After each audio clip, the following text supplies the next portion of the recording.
तरह की सुरक्षा व्यवस्था है और क्या कुछ दिल्ली पुलिस की तरफ से इंतजाम किए गए हैं इस दौरान और क्या क्या सावधानी लोगों को बरतनी है, इसके बारे में भी दिल्ली पुलिस के प्रवक्ता जानकारी दे रहे थे। और अब इस वक्त में हम सबसे पहले शुरुआत कर लेते हैं अपने सबसे पहले एजेंडे की। और आज का जो हमारा सबसे पहला एजेंडा है वो ये कि वन नेशन वन इलेक्शन को लेकर सरकार ने बड़ा कदम उठा लिया है। केंद्र सरकार ने वन नेशन वन इलेक्शन यानी एक राष्ट्र एक चुनाव पर केंद्र की नरेंद्र मोदी सरकार का बड़ा कदम।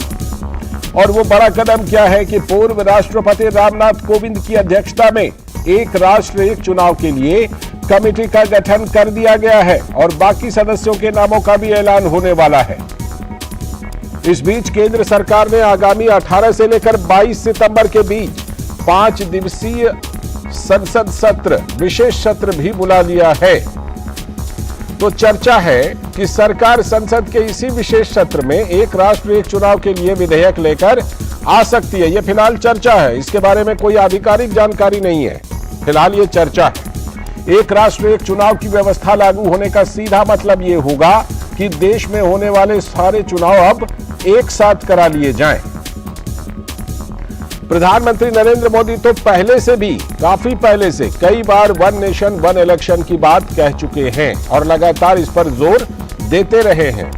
पीएम मोदी ने संसद के अंदर भी कई मौकों पर वन नेशन वन इलेक्शन की बात कही है। इसके फायदे के बारे में, इसकी जरूरत के बारे में बताई है पीएम ने कई बार। प्रधानमंत्री मोदी ने सभी राजनीतिक दलों से अपील भी की थी कि वो इस फॉर्मूले पर साथ आएं और इसको लागू करने में सहयोग करें।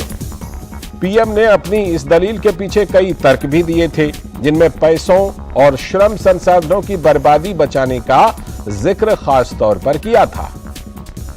प्रधानमंत्री नरेंद्र मोदी कहते रहे हैं कि वन नेशन वन इलेक्शन चर्चा का विषय नहीं, बल्कि आज के समय की ये तो मांग है और इस पर अमल होना चाहिए। तो एक राष्ट्र एक चुनाव के लिए कमेटी के गठन की जानकारी देते हुए संसदीय कार्य मंत्री प्रहलाद जोशी ने कहा कि समिति की रिपोर्ट आने के बाद इस पर संसद में भी चर्चा होगी। अभी तो कमेटी रचाया गया है, कमेटी रचाने के बाद इसका कमेटी का रिपोर्ट आएगा, कमेटी का रिपोर्ट पब्लिक डोमेन में चर्चा होगा। अगर पार्लियामेंट में जब आता है, पार्लियामेंट में चर्चा होगा। पार्लियामेंट प्रबुद्ध है, भारत देश का प्रजाप्रभुत्व एकदम मैच्योर्ड है, प्रबुद्ध प्रजाप्रभुत्व है, उसमें चर्चा होगा। इतना घबराने का क्या बात है। हम देश, दुनिया के बहुत बड़ा प्रजाप्रभुत्व, we are the largest democracy of the world. वहीं उत्तर प्रदेश के मुख्यमंत्री योगी आदित्यनाथ ने कहा कि एक राष्ट्र एक चुनाव से देश में विकास और लोकतंत्र दोनों ही मजबूत होंगे।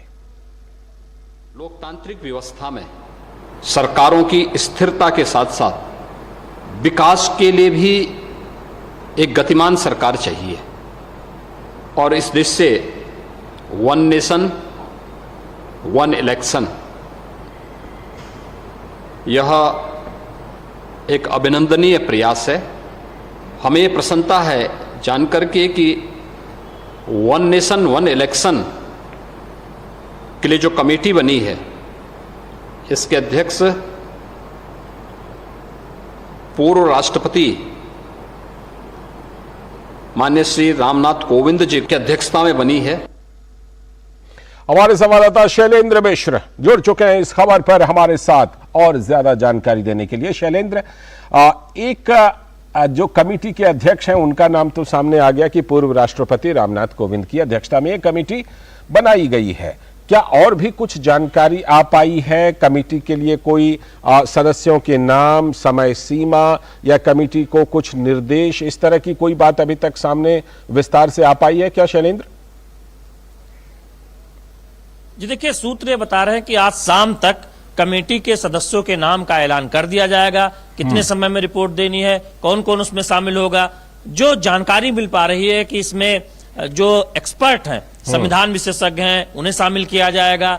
एक तरह से अलग अलग क्षेत्रों से लोग शामिल किए जाएंगे और ये कहा जा रहा है कि इसकी अधिसूचना आज ही शाम तक जारी की जा सकती है। तो बहुत स्पष्ट है। दूसरी बात है कि जो इसलिए ज्यादा कयास हो रही है कि क्या कोई बिल आएगा, चूंकि विशेष सत्र बुलाया गया है और कल उसके ऐलान के बाद आज ही इस कमेटी का गठन किया गया। संसदीय कार्य मंत्री ने स्पष्ट किया कि देखिए, पहले कमेटी गठित हुई है, कमेटी विचार करेगी, उसकी रिपोर्ट आएगी और रिपोर्ट आने के बाद संसद में विचार हो सकता है। तो ऐसे में ये कहना कि इसी विशेष सत्र में इसको लेकर कोई बिल आ जाएगा, ये कहना उतना उचित नहीं होगा। लेकिन ये जरूर है कि 5 दिन का जब विशेष सत्र बुलाया गया है, तो जब ऐसे समय में कमेटी गठित हुई है पूर्व राष्ट्रपति रामनाथ कोविंद की अध्यक्षता में, तो हो सकता है कि एक देश एक चुनाव के मुद्दे पर सदन में चर्चा हो। अगर इस पर एक सहमति बनती है, सदन में क्या एजेंडा होगा 5 दिन का, उसको लेकर भी आज संकेत स्पष्ट तौर पर मिल गए हैं कि कल तक उसकी औपचारिक जानकारी हो सकता है कल या परसों तक सामने आ जाए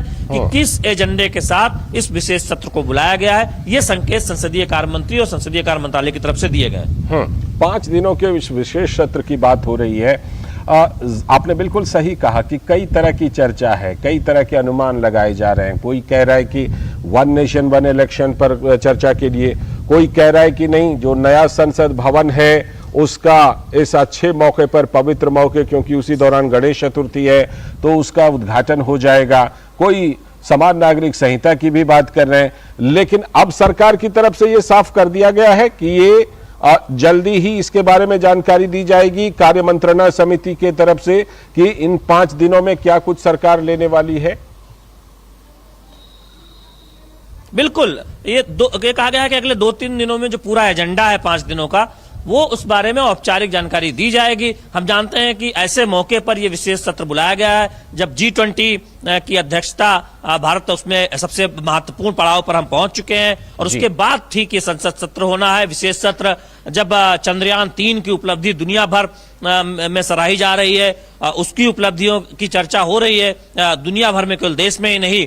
जैसा कि प्रधानमंत्री ने कहा भी जब वो गए थे अपने विदेश दौरे पर कि ये सिर्फ वैज्ञानिक जगत की, भारत के वैज्ञानिक जगत की सफलता नहीं है, ये मानव जाति की एक सफलता है जो भारत के खाते में दर्ज हुई। तो निश्चित तौर पर इन सब की भी चर्चा है कि जब 5 दिन का सत्र बुलाया गया है तो क्या भारत के इस बढ़ती साख पर चर्चा होगी, इस ऐतिहासिक सफलता पर चर्चा होगी। तो अलग अलग कयास लगाए जा रहे हैं, लेकिन जब तक आधिकारिक तौर पर एजेंडा नहीं बता दिया जाए, कयासबाजी होगी, एक तरह से देखें अटकलें ही होंगी। क्योंकि जो प्रमुख मुद्दे पिछले कुछ दिनों से हम देखते हैं या समय समय पर चर्चा में आते हैं, उनको लेकर कयासबाजी लगाई जा रही है। और चूंकि अब नया संसद भवन जो है वो उसका उद्घाटन हो चुका है, बनकर तैयार है, तो ऐसे में इस बात की भी कयासबाजी है कि ये जो विशेष सत्र है वो नए संसद भवन में होगा। लेकिन आधिकारिक तौर पर कोई ऐलान नहीं किया गया है और ये कहा गया है कि 2-3 दिनों में पूरा औपचारिक एजेंडा सामने रख दिया जाएगा। कुछ प्रतिक्रिया मिल पाई है, क्योंकि हम देख रहे हैं मुंबई में विपक्षी नेताओं की प्रतिक्रिया वहां से आ रही है, वो तरह तरह के कयास लगा रहे हैं। ऐसा लग रहा है जैसे सरकार के इन 2 कदमों से, एक तो 1 नेशन 1 इलेक्शन वाली बात और दूसरा संसद के 5 दिनों का जो विशेष सत्र है, वो लगता है बिल्कुल वो इस चीज की उम्मीद नहीं कर रहे थे और एकाएक ये खबरें आ गई उनके ऊपर। उनकी तरफ से कोई और देखिए, इस बात की कोई कल्पना नहीं कर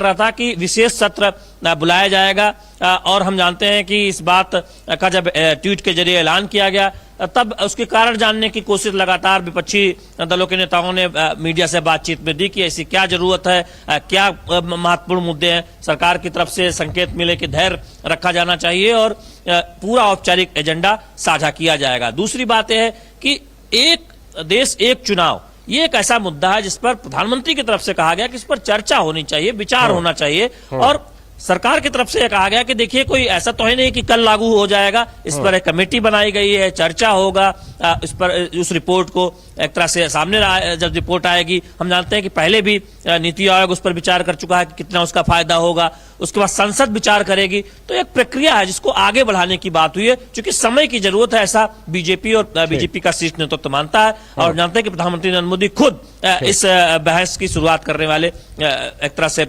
उन्होंने इस बात को कहा था कि ऐसा होना चाहिए, इस पर विचार होना चाहिए। बिल्कुल, आपने बिल्कुल सही कहा। प्रधानमंत्री इस पर जोर देते रहे और अब एक बड़ा कदम केंद्र सरकार ने उठा लिया है और दोनों कदमों को कहीं न कहीं लोग जोड़ करके देख रहे हैं। वन नेशन वन इलेक्शन पर जो कमेटी का गठन हुआ है और 5 दिवसीय विशेष सत्र जो बुलाया गया। बहुत बहुत शुक्रिया जुड़ने के लिए शैलेंद्र और इस खबर पर विस्तार से चर्चा करने के लिए। अभी वक्त है एक ब्रेक का और ब्रेक के बाद जब लौटेंगे तो आज की खास चर्चा इसी से जुड़ी हुई है कि सरकार ने जो ये 2 कदम लिए हैं, एक तो संसद के विशेष सत्र का, दूसरा वन